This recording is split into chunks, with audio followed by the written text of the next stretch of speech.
మొత్తానికైతే నల్లమల్ల ఫారెస్ట్‌లోకి ఎంటర్ అయిపోయాము. చాలా ఎక్సైటెడ్ ఉన్నా ఇంతవరకు. చాలా ఎక్స్‌పెరిమెంట్స్ చేస్తున్నా. ఎంత మంచి సీన్ వస్తదా అని చెప్పేసి. కెమెరాకి మంచి సీన్ ఒకటి ఇవ్వాలి అన్నట్టు 3, 2, 1 అని చెప్పి చాలా ట్రై చేస్తున్నా. కాకపోతే సరిగ్గా రాట్లేదు. ప్రతి ఒక్క దగ్గర బెండ్ కర్వ్ ఉంటది. ఆహ్, తర్వాతొచ్చి ఆపోజిట్ వెహికల్స్ గూడా అసలేం కనిపించవు. ఎందుకంటే మొత్తం థిక్ ఫారెస్ట్ కాబట్టి. కానీ ఇంతసేపు వెయిట్ చేసినందుకు అంటే ఇంతసేపు రైడ్ చేసినందుకు ఆల్మోస్ట్ మార్నింగ్ 5కి బయలుదేరితే ఇప్పటి వరకు రైడ్ చేసినందుకు ఈ వండర్ఫుల్ మూమెంట్ని మాత్రం అస్సలు మిస్ అవ్వద్దు.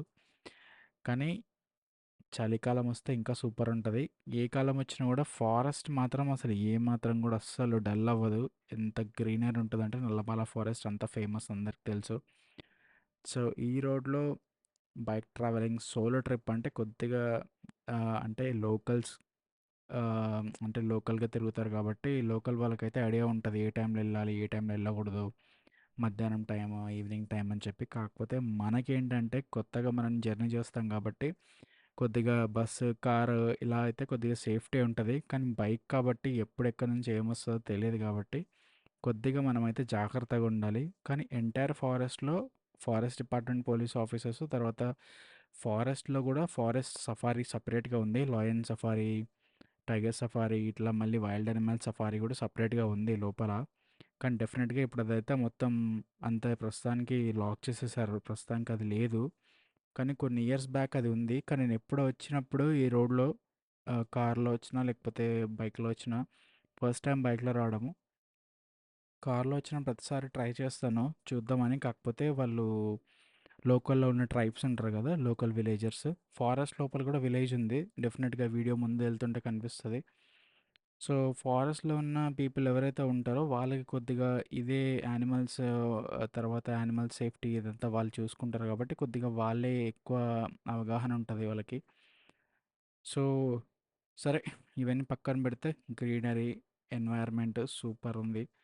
సో, డెఫినెట్‌గా ఎవరన్నా మీ వీకెండ్స్‌లో లేకపోతే ఇట్లా మీకు ఏదైనా లాంగ్ జర్నీ చేయాలనుకున్నప్పుడు డెఫినెట్‌గా అయితే నల్లమల్ల ఫారెస్ట్ మనం అంతే ఎందుకు తిరుపతికి వెళ్ళేటప్పుడు కూడా డెఫినెట్‌గా మనకి ఫారెస్ట్ టచ్‌లో వస్తది. శ్రీశైలం వెళ్ళేటప్పుడు కూడా ఫారెస్ట్ టచ్‌లో వస్తది. సో, ఇదంతా ఒక ట్రయాంగిల్ లాగా ఉంటది. సో, ఒక సైడ్ నుంచి మనము తిరుపతి వెళ్ళేటప్పుడు లేదంటే మనము ఆంధ్ర నుంచి తిరుపతి వచ్చేటప్పుడు వేరేలా ఉంటుంది ఫారెస్ట్. తెలంగాణ నుంచి శ్రీశైలం వెళ్ళేటప్పుడు ఒకలా ఉంటుంది. ఆంధ్ర నుంచి శ్రీశైలం వచ్చేటప్పుడు ఒకలాగా ఉంటుంది. తర్వాత మళ్ళీ మనము నరసరావుపేట నుంచి లేకపోతే మనము నాగార్జున సాగర్ నుంచి వెళ్ళేటప్పుడు ఫారెస్ట్ ఇంకోలాగా ఉంటుంది. సో, ఫారెస్ట్ ఇది డిఫరెంట్ ఏరియాస్‌ని కూడా టచ్ చేస్తది ఖచ్చితంగా. సో, ఈ ఫారెస్ట్ చాలా ఫేమస్.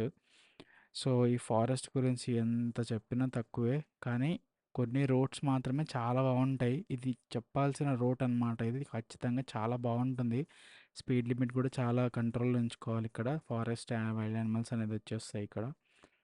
సో, ఆహ్, అంటే నాగార్జున సాగర్ నుంచి వచ్చేటప్పుడు మనకి ఫారెస్ట్ ఇదే ఉంటుంది. కాకపోతే ఆ రోడ్ అస్సలు బాగోదు. మనం అంటే బైక్ పైన వచ్చే వాళ్ళకి ఓకే గానీ కార్ ఏసుకొని వస్తే మాత్రం అస్సలు బాగోదు రోడ్డు. సో, కొద్దిగా కేర్‌ఫుల్‌గా ఉండాలి. సింగిల్ రోడ్ ఉంటుంది. ప్లస్ వన్ వే లాగా ఉంటుంది కాబట్టి కొద్దిగా కేర్‌ఫుల్ ఉండాలది. కాకపోతే ఇదేంటంటే హైవే లాగా ఉంటుంది కాబట్టి కొద్దిగా జర్నీ చాలా సేఫ్‌గా ఎంజాయ్ కూడా చేయొచ్చు. సో, చూస్తున్నారు కదా! సూపర్ ఉంది అసలు ఫారెస్ట్ మొత్తం క్లౌడ్ అంటే మొత్తం ట్రీస్ తోటి మొత్తం అంతా అట్మాస్ఫియర్ ఎక్కడైనా ఆగొచ్చు కానీ ఆగకూడదు. ఎందుకంటే మనకు భయం. సో, డెఫినెట్‌గా అంటే ఏముండదు. కాకపోతే అవసరం ఏముంటది ఆపడానికి. అసలే ఆహ్, కొద్దిగా జాగ్రత్తగా ఉండాల్సిన ప్లేస్ కాబట్టి డెఫినెట్‌గా అస్సలు ఆపొద్దిక్కడ. సో, బైక్ పైన వెళ్ళేవాళ్ళు, కార్‌లో వెళ్ళేవాళ్ళు చాలామంది వెళ్తూనే ఉంటారిక్కడ. సో, నంద్యాల నుంచి కర్నూలు వచ్చేవాళ్ళు, లేదంటే కర్నూలు నుంచి నంద్యాల లేకపోతే ఇక్కడ పక్కన హ్మ్, ఇంకా చాలా ప్లేసెస్ ఉన్నాయి ఇక్కడ. సో, ఆ! సో, నేనైతే రైడ్‌నైతే ఫుల్‌గా హ్యాపీగా ఎంజాయ్ చేస్తున్నా. మాట్లాడడానికి ఓపిక లేదు ఇంకా. ఇందాక పెట్రోలు పోయించుకునేటప్పుడే ఆల్రెడీ చూసారనుకుంటా వీడియో. లేకపోతే ఎళ్ళండి చూడండి. దీనికన్నా ఎగ్జాక్ట్‌లీ ఒక 30 కిలోమీటర్స్ బ్యాక్ ఫ్యూయల్ ఏయించుకునేటప్పటికే నాకు మొత్తం అప్పటికే ఔట్ అయిపోయాను ఆల్రెడీ. సో, మనకేంటంటే లాంగ్ డ్రైవ్ అలా చేసేటప్పుడు డెఫినెట్గా మనము కొద్దిగా ఫిట్గా అయితే ఉండాలి. ఇలా కూర్చొని కూర్చొని లాంగ్ రైడ్స్కి వచ్చేస్తే కొద్దిగా మనం ఇబ్బంది పడాల్సి వస్తుంది. సో ఇప్పుడు ఈ మంకీస్ ఇవి ఉన్నాయి కదా, సో ఇవి మీదకి వచ్చేస్తాయి ఆపినప్పుడు కొద్దిగా జాగ్రత్తగా అయితే ఉండాలి. సో చూస్తున్నారు కదా ఇక్కడ స్పీడ్ బ్రేకర్. సో ఇది ఇక్కడ ఒక విలేజ్ లాంటిది ఉంటుంది. సో ఈ విలేజ్ దగ్గర మనకి కొద్దిగా ఏమంటారు, ఆ, ఆ, వాళ్ళు అంటే ఫారెస్ట్లో ఉన్న విలేజెస్ అందరూ ఉంటారు అనమాట. సో ఇక్కడ ఏంటంటే 40 రూపీస్ 50 రూపీస్ తీసుకుంటారు ఫారెస్ట్ ఎంట్రీ అనమాట. బైకర్స్కి మాత్రం ఏం తీసుకోరు. సో కాకపోతే ఫారెస్ట్లో తిరగాలంటే ఖచ్చితంగా మనం 50 రూపీస్ కట్టాలి ఇక్కడ. సో కార్లో వచ్చేవాళ్ళు ఖచ్చితంగా, బస్సులో వచ్చేవాళ్ళు ఖచ్చితంగా కట్టాలి, రిగార్డ్లెస్ ఆఫ్ ద గవర్నమెంట్. అది గాయస్ మొత్తానికైతే ఫారెస్ట్ డీటెయిల్స్ ఇవి. కానీ చూస్తున్నారు కదా ఎంత బాగుంది. నేను చాలా ఎడిట్ చేసేటప్పుడు చాలా ట్రై చేస్తాను మొత్తం కొద్దిగా డిమ్ లైట్ తీసుకురావాలని, ఎందుకంటే కొద్దిగా సాచురేషన్ ఎక్కువ అయిపోయింది వీడియోలో. సో అక్కడక్కడ వైట్ వైట్ కనిపిస్తుంది, అంటే ఎక్కువ సన్లైట్ కనిపిస్తుంది. సో డెఫినెట్గా నేను ఎడిట్ చేసేటప్పుడు డెఫినెట్గా వీడియోలో ఉన్న క్వాలిటీ బెటర్ చేయాలని ట్రై చేస్తాను. సో ఇదే అనమాట నేను చెప్తున్న విలేజ్ ఇందాకలా. సో ఇక్కడ ఆల్రెడీ ఫారెస్ట్ మధ్యలో కూడా విలేజ్ చూస్తున్నారు కదా, సో ఫారెస్ట్ మధ్యలో కూడా విలేజ్ ఉంది. సో ఇక్కడ ఏంటంటే వీళ్ళు బయట ఎక్కువ రారు. కాకపోతే ఏంటంటే ఫారెస్ట్ మధ్యలో విలేజ్ ఉండడం వల్ల వీళ్ళు కొద్దిగా ఇక్కడ లోపల ఉన్న జాబ్స్ అవి చేసుకుంటూ వాళ్ళు ఏం చేస్తారో తెలియదు. కాకపోతే కొద్దిగా ఆ, వాళ్ళు ఇక్కడే ఉంటారనమాట ఫారెస్ట్ మధ్యలో. సో మళ్ళీ ఫారెస్ట్ స్టార్ట్ అయింది. సో మధ్యలో అనమాట విలేజ్ అది. బాగుంది గైస్ మొత్తానికైతే. ఇంతసేపు రైడ్ చేసినందుకు మొత్తానికి ఒక మంచి వ్యూ అయితే వచ్చింది. ఒక మంచి సాటిస్ఫాక్షన్ అనిపించింది. ఎంతైనా ఓ మనిషికి నేచర్ లేకపోతే, నేచర్తో కనెక్షన్ లేకపోతే ఒకలాగుంటుంది. ఖచ్చితంగా చెప్పాలంటే నేనైతే నేచర్ పర్సనే. కాకపోతే కొన్నిసార్లు ఓవర్ నేచర్ అయిపోతే ఆ, మొత్తం అన్నీ వదిలేసి వచ్చి ఇక్కడే ఉండాలనిపిస్తుంది. మనము కొద్ది రోజులు నేచర్లో ఉన్న తర్వాత మళ్ళీ సిటీలోకి వచ్చి ఉండాలంటే అన్నీ మిస్ అయినట్టు అనిపిస్తుంది కొన్నిసార్లు.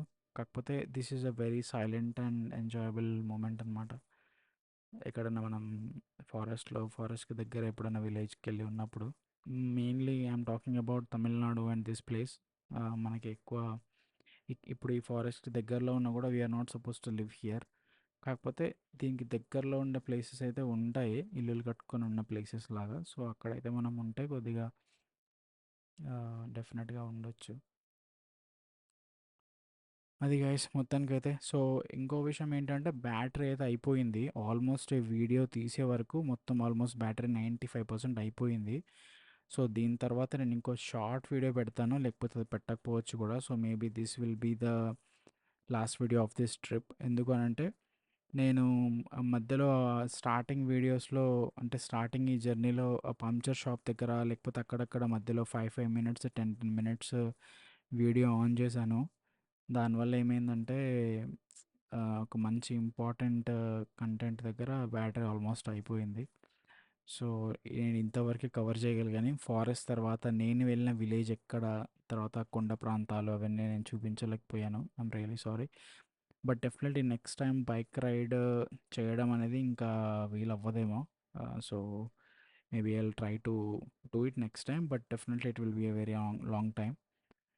సో అది గైస్ బ్యాటరీ అయితే అయిపోవచ్చింది ఆల్మోస్ట్.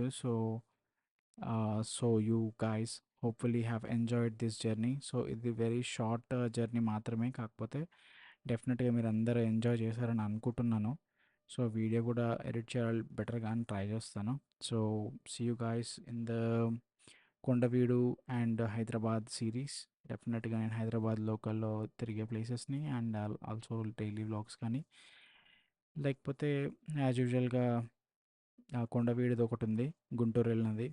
అది యాక్చువల్గా అది ఫ్రెండ్స్తో వెళ్ళాను. సో డెఫినెట్గా దానిలో జరిగిన ఫన్ అదంతా నేను డెఫినెట్గా షేర్ చేస్తాను షార్ట్ వీడియోస్లో కూడా. Okay, thanks guys, thank you very much, and thanks for following. See you guys.